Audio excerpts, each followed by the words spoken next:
Seorang maling motor kabur hingga nekat menceburkan diri ke Kali Pesanggerahan Kebonjeruk, Jakarta Barat. Meski sempat mengambang di aliran kali, namun maling akhirnya menyerahkan diri.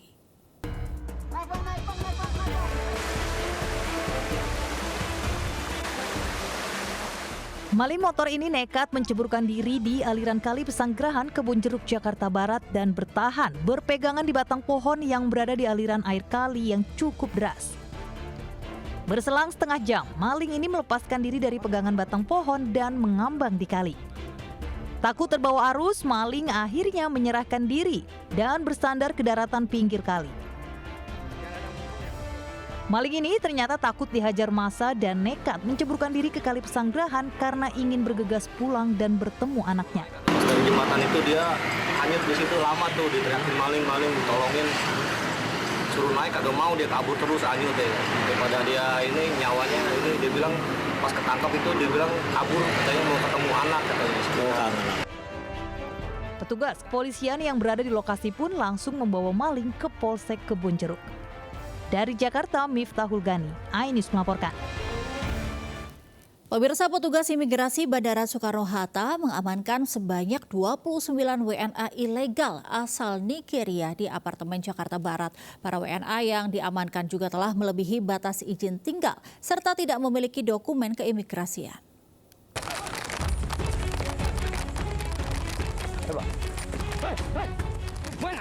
Petugas imigrasi Bandara Soekarno-Hatta bersama petugas gabungan TNI Polri menangkap WNA bermasalah di sebuah apartemen di Bilangan, Jakarta Barat. Bahkan sempat terjadi aksi kejar-kejaran antara petugas dengan WNA yang melakukan perlawanan hingga kabur ke jalan raya. Penangkapan bermula dari adanya laporan warga sekitar terkait keberadaan WNA ilegal yang kerap mengganggu ketertiban umum dan meresahkan warga sekitar. Dari hasil operasi, diamankan sebanyak 29 WNA bermasalah asal Nigeria. Mereka diketahui sudah habis masa izin tinggalnya dan tidak dapat menunjukkan dokumen keimigrasian. Dari kepolisian Jakarta Barat, Badan Intelijen Strategis, itu dari kecamatan, Kesbangpol, Korem, dan juga dari Kelurahan Cengkareng Timur. Maksud dan tujuan operasinya adalah untuk menjaga keamanan yang pastinya dan ketertiban di wilayah. Sejumlah barang bukti turut diamankan, diantaranya paspor serta visa. Para WNA ilegal tersebut akan ditindak berdasarkan kesalahannya masing-masing hingga termasuk dilakukan pendeportasian. Dari Tangerang, Banten, Hasnugara, iNews melaporkan. Kita ke informasi lainnya, berpura-pura menyamar sebagai pembeli, polisi berhasil meringkus bandar ganja di Mandailing, Natal, Sumatera Utara. Petugas menyita barang bukti 33 kg ganja kering serta ladang ganja seluas 5 hektar.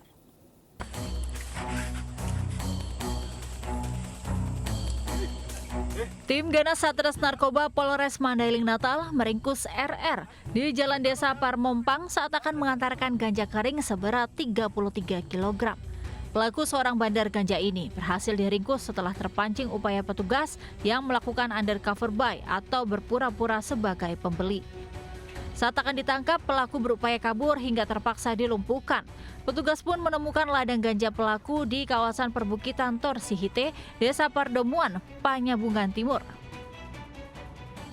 Hamparan ladang ganja seluas 5 hektar dan seluruh tanaman ganja siap panen langsung dibakar petugas. Ada satu orang berinisial RR, usia 22 tahun, warga Desa Pardomuan, Kecamatan Panyabungan Timur, Kabupaten Mandailing Natal. Ini berperan sebagai pengedar sekaligus juga berprofesi sebagai petani. Guna mempertanggungjawabkan perbuatannya, pelaku dijerat Undang-Undang Narkotika Nomor 35 Tahun 2009 dan terancam pidana hukuman 20 tahun penjara hingga hukuman mati. Dari Madinah, Sumatera Utara, Ahmad Hussein Lubis, iNews melaporkan. Seorang wanita pengemudi mobil jenis SUV menabrak 6 kendaraan roda 2 di Jalan Lenteng Agung Raya Jagakarsa, Jakarta Selatan. Kencangnya benturan membuat mobil tersangkut di trotoar dan sejumlah orang terluka. Mobil ini mengalami ringsek pada bagian depan setelah menabrak 6 kendaraan roda 2 yang tengah terparkir di pinggir jalan.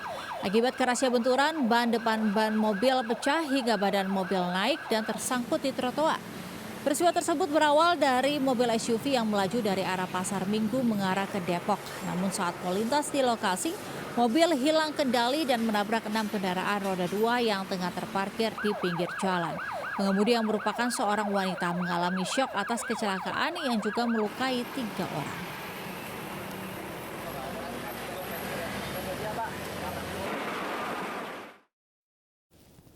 Pemirsa, belasan rumah di Kampung Kopem, Kelurahan Cibulu, Kota Bogor rusak parah usai diterjang luapan Sungai Ciluar.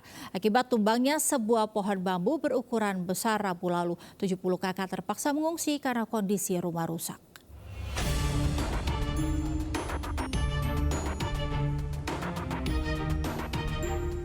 Arus deras air dari aliran air Sungai Ciluar membanjiri permukiman warga Kampung Kopem, Cibulu, Kota Bogor, Jawa Barat.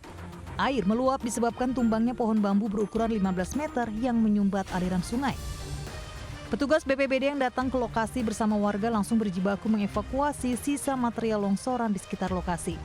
Proses evakuasi sempat terkendala lantaran hujan terus mengguyur kawasan ini, hingga membuat petugas membersihkan lokasi banjir menggunakan alat berat.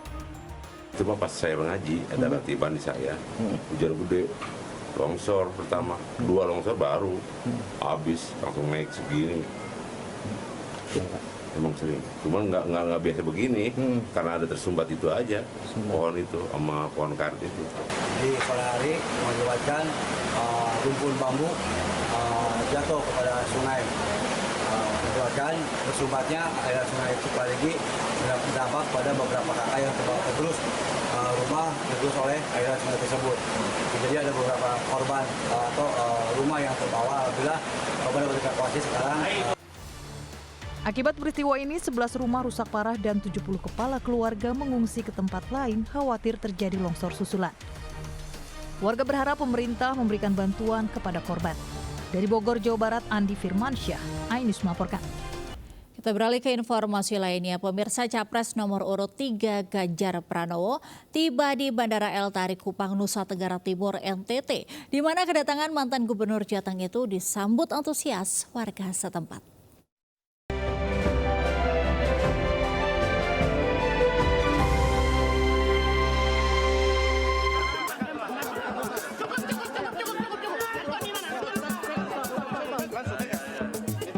Capres nomor urut 3 Ganjar Pranowo tiba di Kupang melaksanakan serangkaian kampanye di Nusa Tenggara Timur. Ganjar disambut warga dengan teriakan presiden saat tiba di Bandara El Tarik Kupang.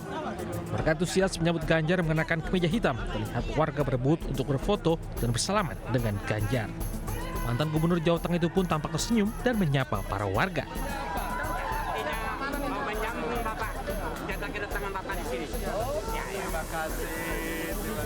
Dalam kampanye hari keempat di Kupang NTT, Ganjar bertemu sejumlah tokoh agama, masyarakat, hingga influencer.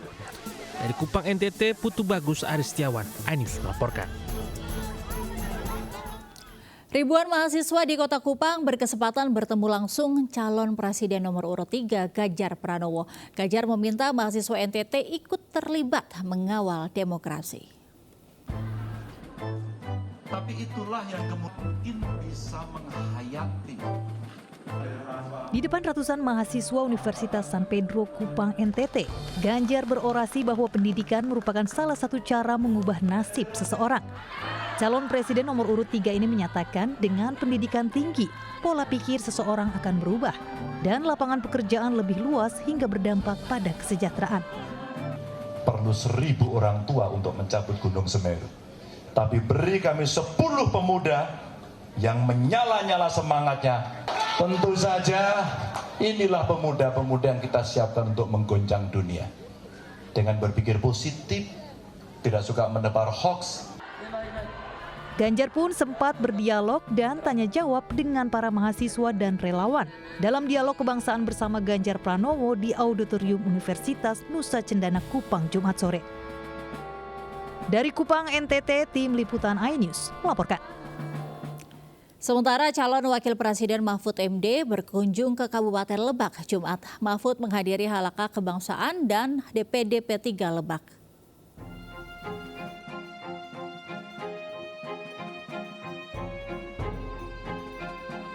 Calon Wakil Presiden nomor urut 3 Mahfud MD hadir di acara Halakah Kebangsaan Bersama Ulama Seprovinsi Banten di Perguruan Islam Malnu Pusat Menes Pandeglang, Banten, Jumat. Mengenakan syal bendera Palestina dan Indonesia, Mahfud beserta rombongan disambut oleh pimpinan perguruan Malnu Kiai Haji TB Hamdi Ma'ani. Kedatangan Mahfud juga didampingi mantan Gubernur Banten Rano Karno. Mahfud MD juga mendatangi kantor DPC P3 di Rangkas Bitung, Lebak, Banten. Cawapres nomor urut 3 tersebut tampak disambut meriah oleh para pendukung P3 seprovinsi Banten. Kedatangan Mahfud disambut Ketua DPW P3 Banten Subadri Usuludin, Ketua DPC Lebak Neng Siti Julaiha, dan perwakilan caleg maupun kader P3 se-Banten. Untuk meraih suara sebanyak-banyaknya baik untuk Ganjar maupun untuk P3 sendiri, karena P3 itu mempunyai sejarah besar sama dengan PDIP. Para pendukung dari partai P3 itu turut mendoakan agar paslon Ganjar Pranowo dan Mahfud MD menang pada laga Pilpres tahun 2024 mendatang.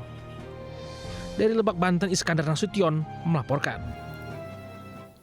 Pemirsa, calon presiden nomor urut 1 Anies Baswedan memanfaatkan hari keempat kampanye dengan dialog santai bersama pengurus Persatuan Wartawan Indonesia PWI di Gedung Dewan Pers Jakarta. Capres Koalisi Perubahan ini menyampaikan komitmen kebebasan pers jika menangkan Pilpres. Calon Presiden nomor urut 1 Anies Baswedan bersama Ko-Kapten Timnas Sudirman Said mendatangi Gedung Dewan Pers di kawasan Kebon Sirih, Jakarta Pusat, Jumat siang.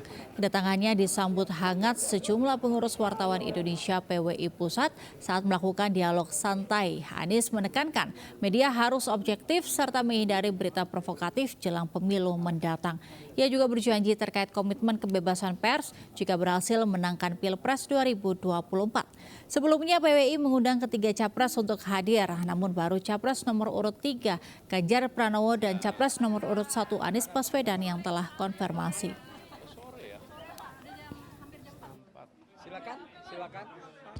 Kita berharap agar media turut mengajak warga negara yang memiliki hak pilih untuk berpartisipasi, karena ketidakikutan itu tidak berdampak pada hasil pemilu.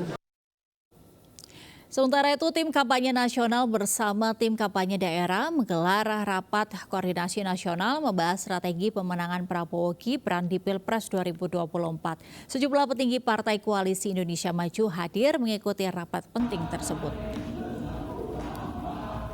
Tim kampanye nasional dan tim kampanye daerah menggelar rapat koordinasi nasional di Hotel Borobudur, Jakarta, membahas strategi dan teknis pemenangan Prabowo Subianto dan Gibran Rakabuming Raka pada Pilpres 2024. Capres Prabowo Subianto dan Cawapres Gibran Rakabuming Raka turut hadir dalam rapat penting tersebut bersama sejumlah elit Partai Koalisi Indonesia Maju seperti AHY, Kaisang Pangarep, Airlangga Hartarto hingga Ridwan Kamil tampak hadir di pertemuan tersebut. Rakornas sekaligus menjadi ajang konsolidasi nasional, memanaskan mesin politik dari pusat hingga ke pelosok daerah terpencil. Dengan jaringan yang telah dibangun paslon nomor urut 2, yakin akan meraih kemenangan di Pilpres kali ini.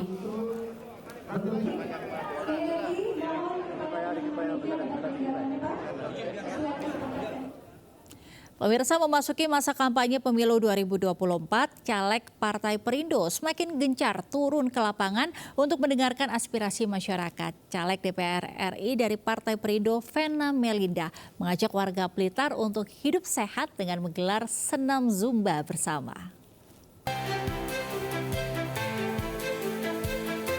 Hari pertama kampanye pemilu 2024, caleg DPR RI Dapil Jatim 6 dari Partai Perindo, Vena Melinda, menyapa warga Kecamatan Garum, Kabupaten Blitar. Vena mengajak warga hidup sehat dengan menggelar senam Zumba bersama. Kunjungan Vena ke Blitar juga ingin mendengarkan aspirasi warga untuk diperjuangkan Partai Perindo. Warga optimis Partai Perindo dapat membawa kemajuan untuk Indonesia sejahtera. Kira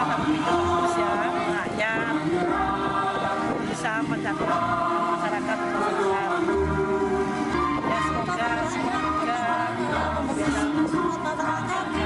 Ya, semoga bisa merangkul masyarakat. Mereka mengharapkan banyak program untuk lansia. Jadi program itu mungkin pemberdayaan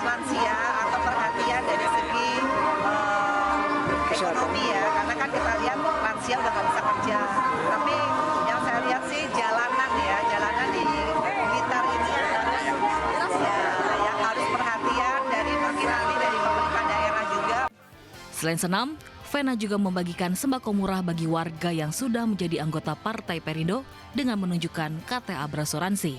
Dari Blitar, Jawa Timur, Robi Ridwan, iNews melaporkan. Pemirsa, mendirikan tenda di Bumi Kayangan, Ampel Gading, Bandungan. Wisatawan dapat menyaksikan indahnya matahari terbit sekaligus gugusan 6 gunung. Berkemah bersama keluarga di tengah alam ini pun menyegarkan tubuh dan pikiran.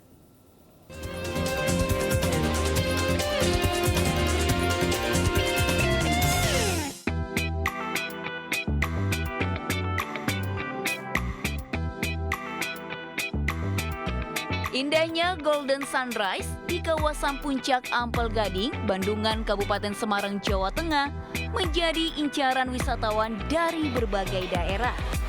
Matahari terbit berwarna kuning keemasan dan lautan awan bakal menjadi pemandangan saat pertama membuka mata. Banyak warga yang rela menempuh perjalanan panjang dan mendirikan tenda demi menanti fajar menyingsing. Semburat merah di ufuk timur seketika membangunkan para wisatawan yang tengah melepas lelah di tengah dinginnya udara pegunungan di ketinggian 1.367 mdpl. Meski dingin menusuk tulang, wisatawan justru antusias menikmati eksotika hamparan awan dan deretan gugusan 6 gunung, yakni Gunung Lawu, Merbabu, Merapi, Andong, Telomoyo, dan Gunung Sumbing. Seru ya, Bang? Ya, seru banget. Emang sering kesini sih, mau menikmati pemandangan di Homeland ini yang sangat bagus dan indah. Pemandangannya bagus ya Mas di sini. Bangun tidur kita disuguhi sama 6 gunung. Kebetulan pagi tadi cuacanya juga cukup mendukung, cerah, sehingga kita bisa menyaksikan sunrise yang indah di pagi hari. Tempat wisata yang dibangun dan dikelola pemuda desa ini menjadi pilihan favorit pengunjung untuk menyatu dengan alam saat liburan bersama keluarga. Dari Semarang, Jawa Tengah, Taufik Budi Nur Cahyanto, iNews melaporkan. Pemirsa, upaya menggalang dana untuk anak-anak pejuang kanker digelar dengan menggelar konser amal bertajuk Symphony for Life. Dana yang terkumpul akan digunakan untuk membangun rumah perawatan paliatif bagi anak pejuang kanker stadium lanjut. Konser amal Symphony for Life berlangsung sukses digelar di Aula Simfonia Jakarta. Konser amal ini menghadirkan pianis kelas dunia asal Inggris berdarah Indonesia, George Harliono, dan Jakarta Sinfonietta. Digelar untuk menggalang dana bagi anak-anak pejuang kanker. Konser ini juga menghadirkan Melviana Patricia, seorang penyanyi remaja penyintas kanker sebagai narator. Of course, it's a very special concert for me. Be doing something, raising money for something so important. I think it's a great thing for me to do here in Jakarta. Sebagai pejuang kanker juga yang terdiagnosa di umur 3 tahun dan sembuh di umur 5 tahun, aku berharap untuk para pejuang kanker selalu semangat dan selalu berjuang untuk mimpi kalian. Konser amal yang menjadi bagian dari program Humanity in Harmony ini digelar di Yayasan Kanker Anak Indonesia, YKAI, dan mendapat dukungan dari MNC Peduli. Kolaborasi dan juga untuk menggalang dana untuk rumah paliatif, jadi hospice bagi anak-anak yang sudah stadium lanjut di Indonesia ini. Tujuan kami menggalang ini, ikut dalam partisipasi ini dengan harapan mendapatkan dana yang untuk digunakan membangun rumah singgah tadi yang bisa dimanfaatkan bagi para anak-anak yang terjangkit kanker, khusus dari yang keluarga prasejahtera. Kegiatan ini diharapkan dapat meningkatkan kepedulian dan perhatian serta menjangkau tindakan kolaboratif untuk anak-anak pejuang kanker di Indonesia. Tim Liputan iNews melaporkan. Pemirsa, Kementerian Pariwisata dan Ekonomi Kreatif Republik Indonesia bersama dengan jasa pengiriman berbasis digital memberikan apresiasi kepada pelaku UMKM kuliner online melalui ajang penghargaan e-Kuliner Awards 2023.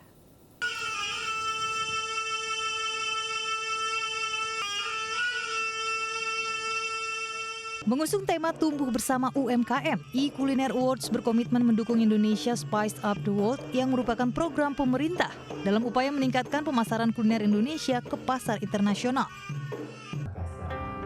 Paksel pun menyediakan layanan khusus dalam bentuk e-commerce untuk belanja jajanan khas daerah dari berbagai pelaku usaha UMKM dan membantu mengembangkan UMKM kuliner meluaskan pasarnya ke luar negeri. Melalui pemasaran Paksel Market, pengiriman sehari sampai jaminan makanan aman. Pada e-Kuliner Awards 2023 ini terdapat 50 nominasi dengan 10 kategori. Karena 34% daripada alasan wisatawan Nusantara itu mengunjungi daerah itu adalah karena kulinernya. Nah, oleh karena itu kita menghadirkan melalui kolaborasi dengan Paksel agar kuliner daerah itu bisa dinikmati. Ada 11 yang terpilih. Nah, dari 11 ini semoga bisa menjadi cahaya dan juga harapan untuk UMKM yang lain sih. Makanan Indonesia kan sangat unik dan nggak ada di negara lain. Nah, itu sih mimpi kita bareng-bareng. Paksel, perusahaan logistik berbasis teknologi digital, menawarkan inovasi dan kepedulian sosial sebagai landasan dalam layanannya.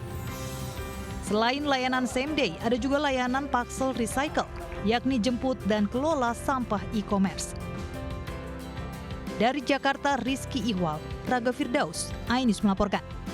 Anda masih bersama kami di Lintas Sains Pagi Akhir Pekan. Pemirsa, heboh seorang siswi di Sampang, Madura, Jawa Timur melahirkan di ruang kelas saat sedang ujian kenaikan kelas. Kondisi korban diketahui sedang tak stabil hingga dilarikan ke puskesmas setempat.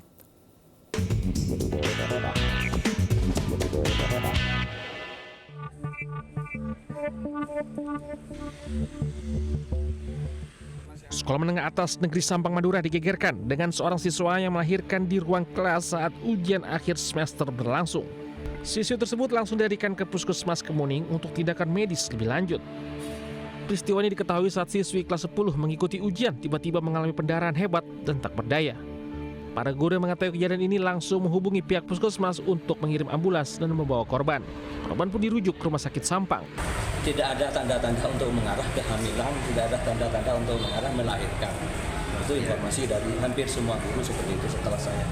Kondisi terakhir setelah melahirkan seperti apa ini? Oh, sekarang, ya, alhamdulillah informasi terakhir bayinya sehat, sudah dibawa pulang, dan untuk siswi atau siswa atau ibunya itu sementara masih di rumah sakit karena semalam informasinya kita. Akibat peristiwa ini, ruang kelas korban sempat heboh, namun ujian akhir semester tetap dilanjutkan. Kasus ini ditangani petugas Polres Sampang. Dari Sampang, Madura, Fatur Rahman melaporkan. Kita beralih ke informasi lainnya. Pemirsa, 10 jam diperiksa penyidik gabungan Polda Metro Jaya dan Barreskrim Polri, Firly Bahuri tersangka kasus dugaan pemerasan terhadap tersangka korupsi SJL akhirnya keluar meninggalkan gedung Barreskrim. Firly Bahuri tersangka kasus pemerasan terhadap tersangka korupsi Syahrul Yassin Limpo akhirnya bersedia tampil di depan media usai menjalani pemeriksaan oleh penyidik gabungan Polda Metro Jaya dan Barreskrim Polri selama 1 jam. Ketua KPK nonaktif yang dijerat pasal dugaan pemerasan atau suap terhadap SJL ini tidak dikenakan penahanan. Jangan pernah menjadi pimpinan KPK kalau tidak berani untuk intervensi, tidak berani untuk melawan tekanan, karena sesungguhnya keselamatan kita semua memang ada di pundak pimpinan KPK untuk membersihkan negeri ini dari praktek-praktek korupsi.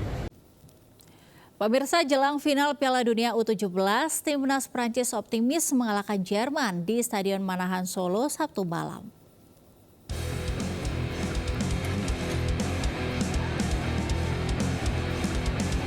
Setelah tampil apik di laga semifinal, dua timnas yakni Prancis dan Jerman akan beradu taktik guna memenangkan gelar juara Piala Dunia U17 di Indonesia.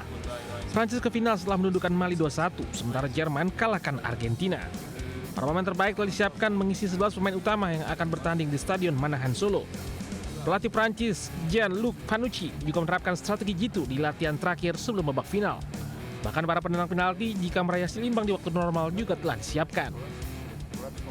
Just we work tactical for match tomorrow and strategy. Just 45 minutes. It's short training.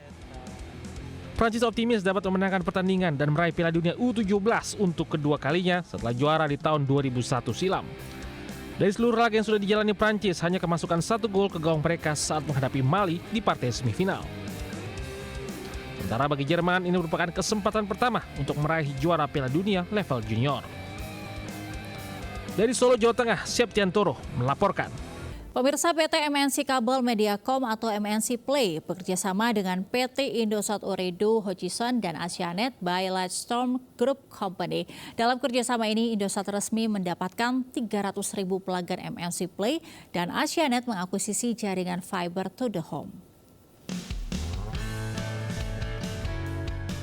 PT Indosat Ooredoo Hutchison mengumumkan kesuksesan kolaborasi dengan Asianet by Lightstorm Group Company dan PT MNC Kabel Mediacom atau MNC Play untuk menghadirkan pengalaman digital yang lebih lengkap kepada pelanggan. Dalam kolaborasi ini, disepakati 2 transaksi korporasi dalam acara Closing Ceremony of Asset Purchase Agreement di Park Hyatt Hotel Jakarta. Pertama, transaksi akuisisi pelanggan MNC Play yang merupakan penyedia jasa layanan jaringan berbasis fiber terkemuka di Indonesia, resmi dibeli oleh Indosat. Adapun transaksi akuisisi yang kedua adalah Asianet by Lightstorm Group Company mengakuisisi semua jaringan fiber to the home atau FTTH MNC Play. We have close to 100 million customers, but when it comes to FTTH, these businesses are scale business. We started our Hi-Fi brand. We are focused on building fiber infrastructure, particularly in emerging markets and exciting markets like Indonesia, where there's a huge base of users. Dalam kerjasama dan kolaborasi ini, MNC Play akan fokus pada penyediaan konten, di mana pelanggan dapat menikmati dan memilih antara FTTH atau Internet Protocol Televisi Service atau IPTV maupun keduanya dalam satu paket yang sama. Semua ini tidak bisa lepas, ada FTTH atau broadband network, pasti ada layanan internetnya. Nah, kemudian nanti pasti perlu konten juga kan.